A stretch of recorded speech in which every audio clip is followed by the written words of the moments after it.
Hello everyone, welcome to আড্ডা 24/7। আড্ডা 24/7 বাংলার অফিসিয়াল ইউটিউব চ্যানেলে তোমাদের সকলকে স্বাগত জানাই।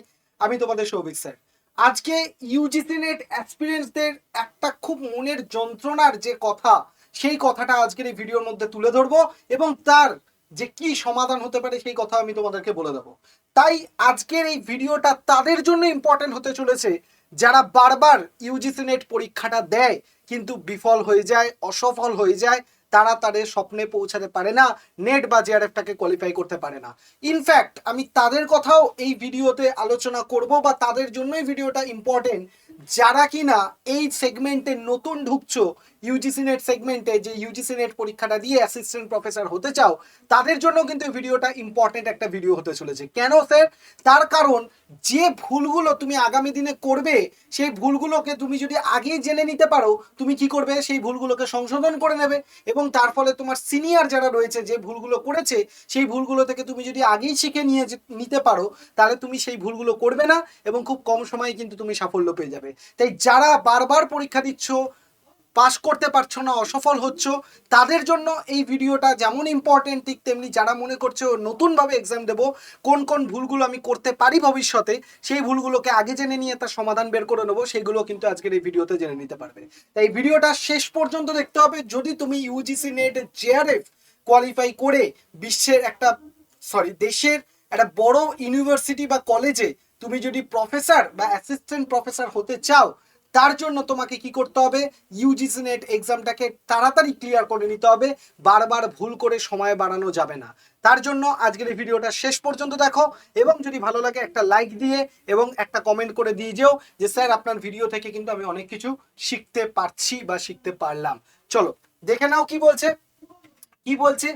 কঠিন সত্য যেটা ইউজিসি নেট এক্সামের ক্ষেত্রে সেটা কি দেখে নিতে পারো। মাত্র 0.5% পরীক্ষার্থী জিআরএফ অর্জন করে, মানে যতজন পরীক্ষার্থী পরীক্ষায় বসে তার মাত্র 0.5% কিন্তু জেআরএফ অর্জন করে। মানে বুঝতে পারছো যে সিলেকশন রেটটা কতটা কম।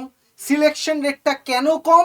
তার কারণটা হচ্ছে কি, আমাদের মধ্যে কিছু ভুল ধারণা, আমাদের মধ্যে কিছু ভুল ধারণা রয়ে গেছে, যার জন্য নেট জিআরএফ এর ক্ষেত্রে সিলেকশন রেটটা আমাদের আরো অনেক কমিয়ে দিচ্ছে। কি ভুল ধারণা স্যার? ভুল ধারণা হচ্ছে এই কথাগুলো তুমি শুনবে যদি তুমি মাস্টার্স লেভেলে থাকো। তুমি যদি চিন্তা করো নেট পরীক্ষাটা দেবে, তোমার মধ্যে দেখবে বিভিন্ন স্টুডেন্টদের মধ্যে এই আলোচনাটা হয় যে তুমি তো যে সাবজেক্টটা নিয়ে মাস্টার ডিগ্রি করছো, সেই গ্র্যাজুয়েশন করেছো, সেই সাবজেক্টটার উপরে নেট পরীক্ষা, তো সেইটা নিয়ে তুমি মোটামুটি পড়াশোনা করে চলে যাবে, তোমার সিলেকশন হয়ে যাবে।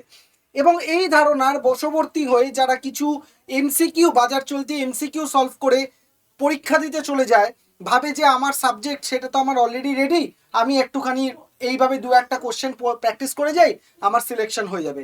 বিশ্বাস করো, আমি তোমাকে নিজে বলছি, তোমার সময় নষ্ট হবে। তুমি বারবার পরীক্ষা দেবে, তুমি বারবার অকৃতকার্য হবে পরীক্ষা, অসফল হবে পরীক্ষায়, এতে তোমার সময় নষ্ট হবে, তোমার এনার্জি ওয়েস্ট হবে, আর কিচ্ছু হবে না। এই ঘটনা তুমি যদি ফেস না করে থাকো, তুমি আমাকে জাস্ট এই কমেন্ট সেকশনে এসে কমেন্ট করো এখনই ভিডিওটা পজ করে যে স্যার হ্যাঁ এই জিনিসটা আমিও ফেস করেছি, যার জন্য আমার সময়টা অনেক নষ্ট হয়ে গেছে। তো এই যে শুধুমাত্র গাধার মতো খাটনি, এই খাটনিটা থেকে তোমাকে বেরিয়ে আসতে হবে। শুধুমাত্র গাধার মতো খাটনি। তোমাকে একটা জিনিস ছোট্ট করে আমি বলে রাখি, তুমি যদি মনে করো আজকে কলকাতা থেকে তুমি দিল্লিতে যাবে ভাই, তাহলে দিল্লিতে যেতে গেলে তোমাকে দিল্লিগামী যে ট্রেন, সেই ট্রেনেই তোমাকে উঠতে হবে। তুমি যদি যে ট্রেন কেরালায় যাচ্ছে সেই ট্রেনে উঠে তুমি মনে করছো যে আমি অনেক দিন সময় কাটাচ্ছি ট্রেনে, আমি অনেক পরিশ্রম করছি, আমি হয়তো দিল্লি পৌঁছে যাব, তুমি জীবনে কোনোদিন দিল্লিতে পৌঁছাতে পারবে না। দিল্লিতে পৌঁছাতে গেলে তোমাকে যেমন ট্রাভেল করতে হবে, ঠিক তেমনি সঠিক ট্রেনটাতেও তোমাকে চড়তে হবে, যে ট্রেনটা তোমাকে কলকাতা থেকে দিল্লিতে পৌঁছে দেবে। তাই ওই গাধার মতো খাটনি খেটে কিন্তু কোনো লাভ হবে না যে দিনরাত আমি এমসিকিউ সলভ করে যাচ্ছি, শুধু এমসিকিউ সলভ করে যাচ্ছি, আমার হয়তো সিলেকশন হয়ে যাবে। হবে না ভাই। তোমাকে সঠিক স্ট্র্যাটেজি অনুসারে পড়াশোনা করতে হবে। সঠিক স্ট্র্যাটেজি যতক্ষণ না তুমি মেনে চলবে, ততক্ষণ তুমি যত খাটনি খাটো, তোমার সিলেকশন কিন্তু হবে না। নেক্সট তুমি দেখে নাও যে ব্যর্থতার মূল 5টি ভাগ, যে কেন কি কারণে স্টুডেন্টরা ম্যাক্সিমাম ক্ষেত্রে ফেলিওর হয়। প্রথম কি দেখে নাও, তথ্যের গোলক বাঁধা। এখন তো সোশ্যাল মিডিয়া হওয়াতে আমাদের কাছে ইনফরমেশনের অভাব নেই। একটা সময় ছিল ইনফরমেশন কোথায় পাবো সেটা নিয়ে সমস্যায় পড়তে হতো। এখন ইনফরমেশন প্রচুর আছে, এত বেশি ইনফরমেশন, তার মধ্যে কি হচ্ছে, আমাদের কোনটা ঠিক আর কোনটা ভুল সেটা আমরা বুঝতে পারি না। এটা প্রথম সমস্যা। দ্বিতীয় সমস্যা, পেপার ওয়ানকে সহজভাবে মেনে চলে অবহেলা। এটা তো প্রথম ডে ওয়ান থেকে সবাই নেট পরীক্ষা দিতে গেলেই সবার আগে নিজের সাবজেক্টটাকে গুরুত্ব দিতে শুরু করে দেয়, যার যেটা সাবজেক্ট, কিন্তু সে ভুলে যায় পেপার ওয়ানটাও কিন্তু আমার আছে ভাই। পেপার ওয়ান পেপার টু মিলিয়ে কিন্তু আমার মেরিট লিস্টটা তৈরি হবে, আমার কাট অফ লিস্টটা তৈরি হবে। তুমি যদি 100টা কোশ্চেনের মধ্যে পেপার টুতে 70খানা কোশ্চেন রাইট করো, পেপার ওয়ানে 20খানা কোশ্চেন রাইট করো, তাও কিন্তু তোমার সিলেকশন হওয়াটা চাপের হয়ে যাবে। তাই পেপার ওয়ানকে ডে ওয়ান থেকে তোমাকে কিন্তু স্ট্রং ভাবে পড়াশোনা করতে হবে। পেপার ওয়ানকে অগ্রাহ্য করলে তোমার কিন্তু প্রথম দিন থেকে তুমি পিছিয়ে থাকবে। নেক্সট তুমি দেখে নাও বেসিক বইয়ের বদলে গাইড বুক। এটা সব থেকে বড় ভুল, সব থেকে বড় ভুল। এক একজন কি করে, ধরো আমাদের সিলেবাসে 10টা ইউনিট আছে, 10টা ইউনিটের জন্য বাজার চলতি একটা বইয়ের মধ্যে যে 10টা ইউনিট সামারি করে দেওয়া থাকে, ওই বইগুলোকে কিনে নিয়ে এসে পড়তে শুরু করে দেয়। হবে না ভাই, প্রত্যেকটা ইউনিটের জন্য এক একটা করে রেফারেন্স বুক তোমাকে পড়তে হবে। যে বইটা তোমার একটা অথেন্টিক বুক, সেই বই তোমাকে পড়তে হবে। তুমি যদি 10টা বইকে একটা বইয়ের মধ্যে নিয়ে এসে ওই বই পড়ে পরীক্ষা দিতে চলে যাও, আগে যা হয়েছে হয়েছে, বর্তমান সময় দাঁড়িয়ে কিন্তু সেটা দ্বারা এক্সাম ক্লিয়ার করা সম্ভব নয়। তোমার 10টা ইউনিটের জন্য 10টা আলাদা আলাদা বই নিয়ে প্রত্যেকটা বই থেকে প্রত্যেকটা ইউনিটের জন্য ছোট ছোট নোট তোমাকে বানাতে হবে। নেক্সট তুমি দেখে নাও কি বলছে, মক টেস্টের ভীতি ও প্যাটার্ন না বোঝা। তুমি বারবার বারবার পরীক্ষা এমসিকিউ দিয়ে যাচ্ছ, কি করছো, ওয়ান লাইনার এমসিকিউ প্র্যাকটিস করে যাচ্ছ, কিন্তু পরীক্ষা আসছে কি বড় বড় question, statement wise question, coding decoding এর কোশ্চেন। তুমি সেই কোশ্চেন প্র্যাকটিস করছো না, পরীক্ষা গিয়ে ভয় পেয়ে যাচ্ছ। তো সঠিক প্র্যাকটিসও কিন্তু তোমাকে করতে হবে। যে শুধুমাত্র যে আমি প্র্যাকটিস করছি মানে যে কোনো এমসিকিউ তুলে প্র্যাকটিস করছি তা করলে হবে না, সঠিক এমসিকিউ তোমাকে প্র্যাকটিস করতে হবে। নেক্সট হচ্ছে ধারাবাহিকতার অভাব ও সোশ্যাল মিডিয়া, সব থেকে বড় সমস্যা। আজকে পড়লাম, 2 দিন পড়লাম, 3 দিনের দিন আর পড়ছি না, 4 দিন পড়লাম, 5 দিনের দিন পড়ছি না, আবার 1 সপ্তাহের গ্যাপ। হবে না ভাই। তুমি যদি 6 ঘন্টা পড়ো, তোমাকে ডেলি বেসিসে 6 ঘন্টা করে পড়াশোনা করতে হবে।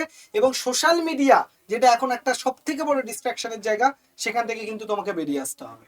ঠিক আছে। নেক্সট তুমি দেখে নাও যে তথ্যের গোলকধারা ব্যর্থতার পথ যেটা হচ্ছে, 10টি ইউটিউব চ্যানেল, 50টি টেলিগ্রাম, পিডিএফ, এই এত কিছুর মধ্যে যদি তুমি জুড়ে থাকো, তুমি দেখবে যারা নেট পরীক্ষা দেয় প্রত্যেকটা নেট রিলেটেড ইউটিউব চ্যানেলকে সাবস্ক্রাইব করা রয়েছে, প্রত্যেকটা টেলিগ্রাম চ্যানেলে সে জুড়ে রয়েছে। এ আজকে একটা মক টেস্ট দিচ্ছে, ও কালকে এটা একটা পিডিএফ আপলোড করছে, ওইখানে কি পিডিএফ আপলোড হচ্ছে সেটা নিয়ে পড়ে আছি। এই করতে গিয়ে আলটিমেটলি নিজের সময়টা নষ্ট হচ্ছে। যারা সাকসেস পায় ভাই, তারা কিভাবে সাকসেস পায় জানো? যারা জেআরএফ উইনার হয়, তারা 10টা বই পড়ার থেকে একটা বইকে বারবার পড়ে। 10টা জিনিসকে বারবার পড়ার থেকে একটা জিনিসকে তুমি যদি বারবার পড়ো, তাতে কিন্তু তোমার উপকারটা আরো বেশি হবে। তাই 10 জায়গায় না ঘুরে বিশ্বাস করে একটা জায়গায় স্টে করো, সেই জিনিসটাকে ভালো করে পড়ো, সেখানে লেগে থাকো, তুমি কিন্তু সেখান থেকেই সাকসেস পাবে। এটুকুন আমি তোমাকে গ্যারেন্টি দিতে পারি। নেক্সট দেখে নাও কি বলছে, যে পেপার ওয়ান হলো সব থেকে বেশি সাইলেন্ট কিলার। পেপার ওয়ানের যে ভুল ধারণা, পেপার ওয়ান সাধারণ জ্ঞান এমনিই পারবে, বাজার চলতি চিন্তা ভাবনা আছে তো। এই পেপার ওয়ান আর কি ব্যাপার, পেপার ওয়ানের ওই তো আছে অঙ্ক, রিজনিং, ওই তো আছে টিচিং অ্যাপটিটিউড, রিসার্চ অ্যাপটিটিউড, ওইগুলো তো পারবি, মোটামুটি ওইগুলো আইডিয়া দিয়ে হয়ে যাবে। তুমি সেখানেই ট্র্যাপে পড়ে যাবে, এই ধারণা নিয়ে তুমি এগোতে পারবে না। পেপার টু এর আপনি যতই ভালো হন না কেন, জিআরএফ নির্ধারণ করে পেপার ওয়ানের 100 নম্বর। এটা কিন্তু সব থেকে বড় বাস্তবতা। তুমি পেপার টু যত ভালোই করে পড়াশোনা করো না কেন, পেপার ওয়ান যদি তোমার খারাপ থাকে, তুমি কখনোই জেআরএফ ক্লিয়ার করতে পারবে না। পেপার ওয়ান পেপার টু দুজনকে ইকুয়ালি এফোর্ট কিন্তু তোমাকে দিতে হবে।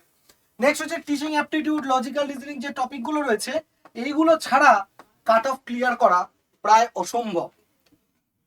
ঠিক আছে। নেক্সট তুমি দেখে নাও যে শর্টকাট খোঁজার গাইড বুক কি বলছে। মেন প্রবলেম, শুধু রিডিং পড়লে পরীক্ষার হলে সব চেনা লাগে, কিন্তু উত্তর মনে পড়ে না। এটা হচ্ছে সব থেকে বড় সমস্যা।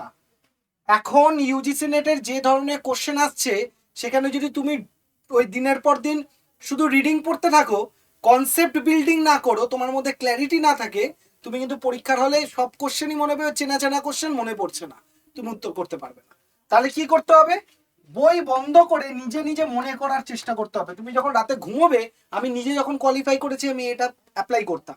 যখন ঘুমোতাম সারাদিন কি পড়লাম নিজেকেই প্রশ্ন করতাম, নিজে সেটা উত্তর দেওয়ার চেষ্টা করতাম।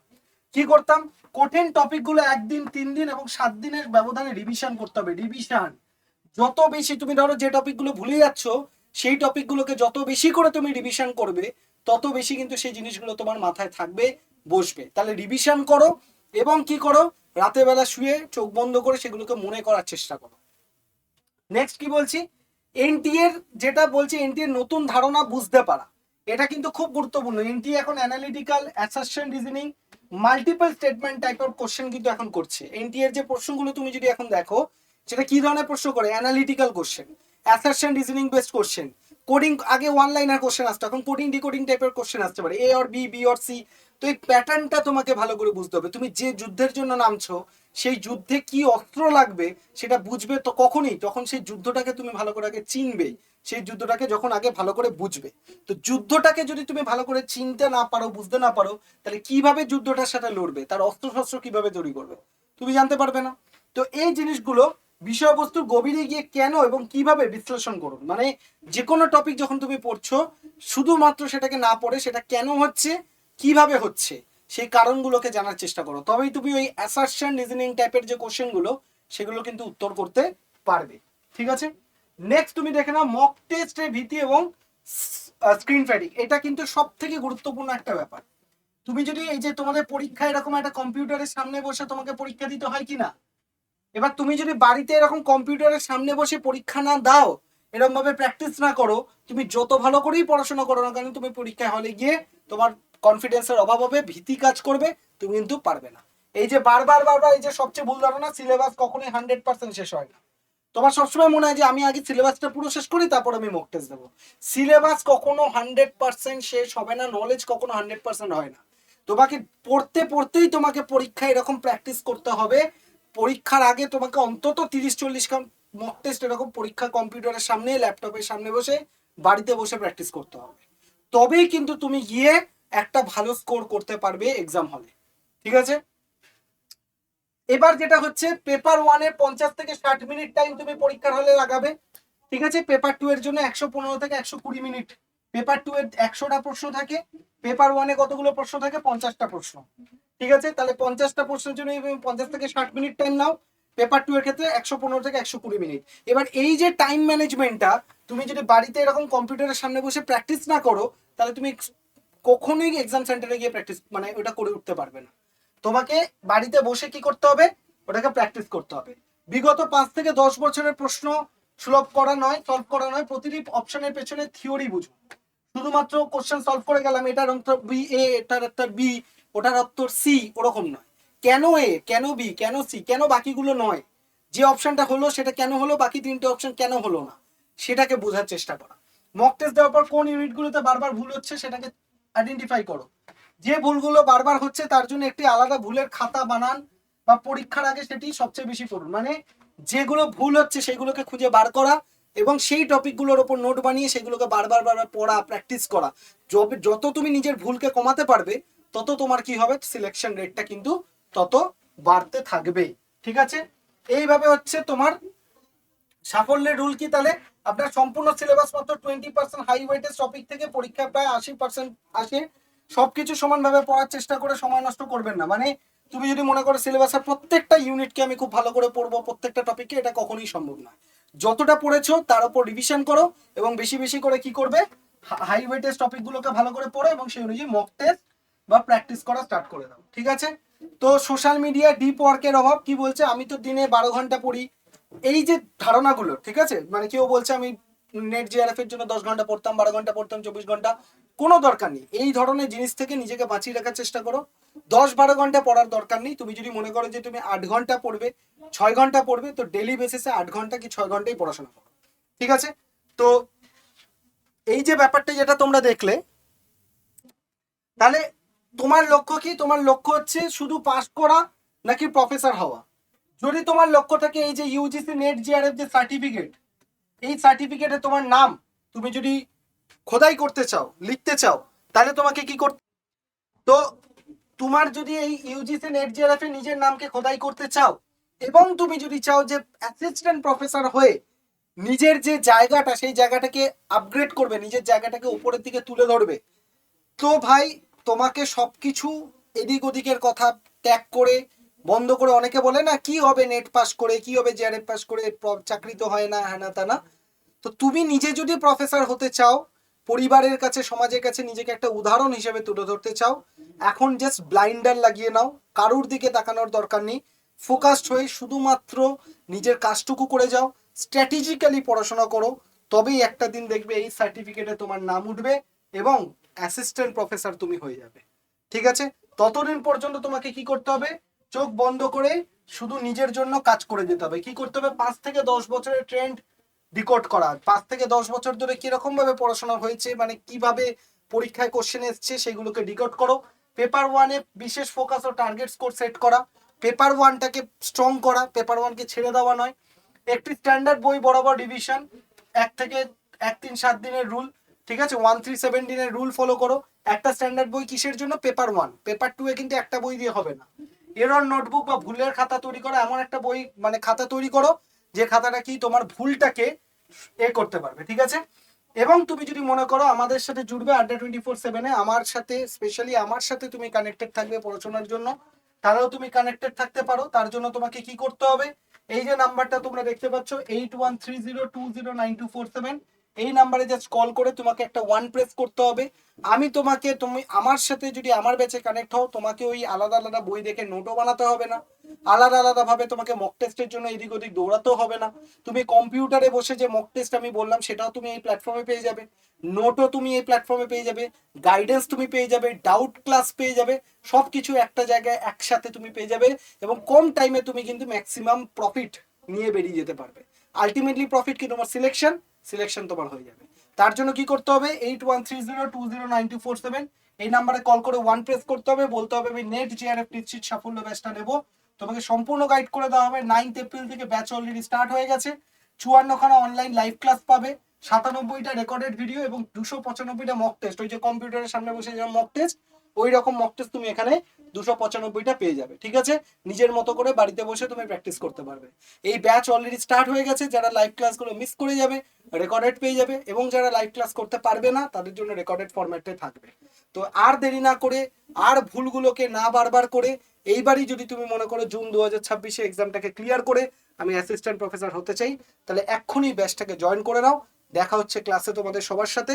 আলটিমেটলি আমি চাই আমার লক্ষ্য যতজন এই ভিডিওটা দেখবে ততজন যেন সবাই সাফল্য হতে পারে, সবাই সফল হতে পারে, এবং সবার জন্য আমি একটা অডিটোরিয়াম বুক করে সবার সাকসেসের কথা আমি যেন সবার সামনে দাঁড়িয়ে শুনতে পারি, এবং আমার সাথে বাকিরাও যাতে শুনতে পারে যে কতটা কষ্ট, কতটা স্ট্রাগলের পর তুমি এই জায়গাটায় পৌঁছেছো। তার জন্য আজকে তোমাকে সাহস করে এই নাম্বারটায় ফোন করে 1 প্রেস করে অ্যাডমিশনটা নিতে হবে, ক্লাসগুলো ভালো করে করতে হবে এবং এক্সামটা ক্লিয়ার করতে হবে। ঠিক আছে ভাই, দেখা হচ্ছে ক্লাসে সবার সাথে। অলরেডি ক্লাস শুরু হয়ে গেছে, আবার নেক্সট ক্লাসে লাইভ আসার আগে আমি যেন তোমাদের দেখতে পাই ক্লাসে সবাই চলে এসছো। চলো, ধন্যবাদ সবাইকে, ভালো থাকো, সুস্থ থাকো এবং পড়াশোনার মধ্যে থাকো। চলো বাই, টাটা।